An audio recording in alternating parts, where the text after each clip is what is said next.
গত রোববার পুরান ঢাকার আরমানিটোলার একটি বাড়িতে হত্যাকাণ্ডের শিকার হন জগন্নাথ বিশ্ববিদ্যালয়ের শিক্ষার্থী ছাত্রদল নেতা জোবায়েদ হোসাইন। মঙ্গলবার আলোচিত হত্যাকাণ্ডের রহস্য উন্মোচন করে পুলিশ।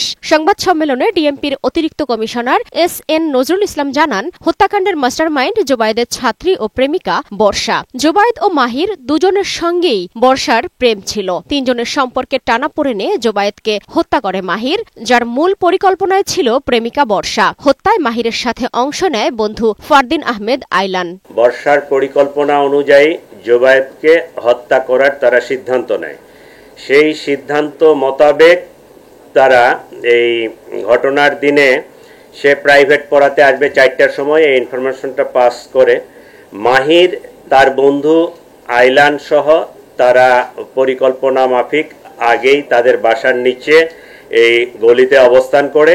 এ ঘটনায় বর্ষা, মাহির ও আইলানকে গ্রেফতার করেছে পুলিশ। পুলিশ জানায়, জোবায়েদের গলায় ছুরিকাঘাত করে মাহির। হত্যার উদ্দেশ্যেই আঘাত করা হয়। জোবায়েদ যখন এখানে আসে উপস্থিত হয়, তার সাথে কথা কাটাকাটি হয়, তাকে বর্ষাকে ত্যাগ করার কথা বলা হয়, তার ওখান থেকে সরে আসতে বলা হয়। সে এটা বলে যে সে মেয়ে তো আমাকে ভালোবাসে, আমি কেন সরে যাব। এই এক পর্যায়ে তর্কাতর্কির পর্যায়ে এই চাকু দিয়ে তার গলায় পোঁচ দিলে জোবায়েদ অতিরিক্ত রক্তক্ষরণে সেখানে মারা যায়। এ ঘটনায় কোনো রাজনৈতিক সংশ্লিষ্টতা নেই জানিয়ে ডিএমপির এ কর্মকর্তা জানান, শুধুমাত্র প্রেম ঘটিত কারণেই এ হত্যাকাণ্ড। রাজনৈতিক কোনো বিষয় এখানে নাই।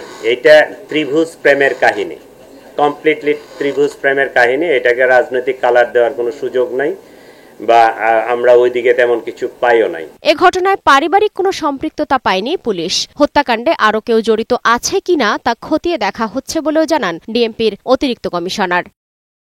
সালমা জাহান মুক্তা, বৈশাখী সংবাদ, ঢাকা।